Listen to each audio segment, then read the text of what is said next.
যাদের নামাজ পড়ার সময় দুনিয়াবি চিন্তা মনে আসে বা নামাজে অমনোযোগী তৈরি হয়, তারা ভিডিওটি শেষ পর্যন্ত দেখার অনুরোধ রইল। হযরত আলী রাদিয়াল্লাহু তাআলা আনহুর কাছে একজন ব্যক্তি এসেছে।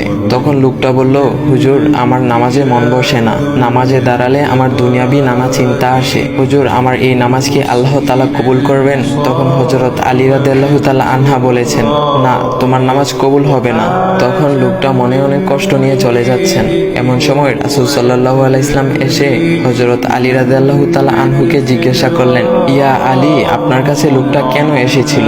এসে দেখি মন খারাপ করে চলে গেল। কেন, কি হয়েছে আমাকে বলুন। তখন আলী রাদিয়াল্লাহু তাআলা আনহু বলেন, তিনি আমার কাছে জানতে এসেছেন যে নামাজে দুনিয়াবি চিন্তা আসলে নামাজ হবে কিনা। আমি বলেছি, না, তোমার নামাজ কবুল হবে না। রাসূল সাল্লাল্লাহু আলাইহি ওয়াসাল্লাম তখন বলেন, ইয়া আলী, আপনাকে আমি একটা চাদর উপহার দিতে চাই, তবে একটা শর্ত আছে। আলী রাদিয়াল্লাহু তাআলা আনহু খুশি হয়ে বলেন, ইয়া রাসূলুল্লাহ, কি শর্ত তা বলুন, আমি আপনার সকল শর্ত মেনে নিব। বুঝতেই তো পারছেন রাসূল সাল্লাল্লাহু আলাইহি ওয়াসাল্লামের চাদর বলে কথা। তখন রাসূল সাল্লাল্লাহু আলাইহি ওয়াসাল্লাম বললেন, ইয়া আলী, আপনি যদি এই মুহূর্তে 2 রাকাত নামাজ একনিষ্ঠভাবে পড়তে পারেন দুনিয়াবি সকল চিন্তা দূর করে, তাহলে আমি আপনাকে সেই চাদরটি উপহার দেব। আলী রাদিয়াল্লাহু তাআলা আনহু বলেন, এটা তো সাধারণ ব্যাপার। আলী রাদিয়াল্লাহু তাআলা আনহু তখন নামাজে দাঁড়িয়ে গেলেন আর তিনি নামাজ পড়তে শুরু করলেন।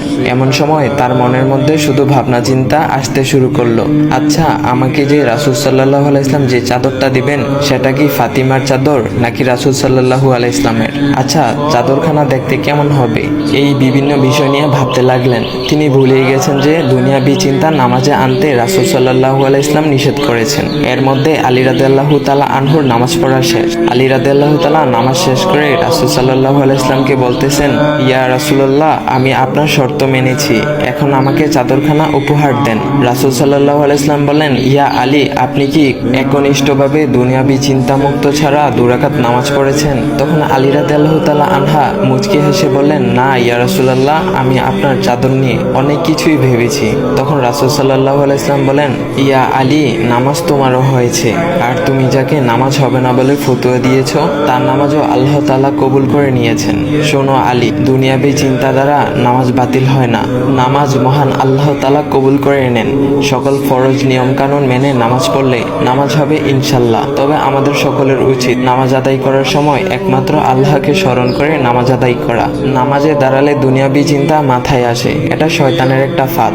আল্লাহ তাআলা আমাদের সকলকে শয়তানের কুমন্ত্রণা থেকে হেফাজত রাখুক এবং সঠিকভাবে মনোযোগের সাথে নামাজ আদায় করার মতো তৌফিক দান করুক। সবাই বলি আমিন। চাইলে ভিডিওটা আপনি অন্যদের কাছে শেয়ার করতে পারেন, এতে অন্যদের ভুল ভ্রান্তিগুলো দূর হবে। তো গাইস, এমন ইসলামিক ভিডিও পাওয়ার জন্য ভাইয়ের আইডিটা ফলো করে দিয়ে যাও।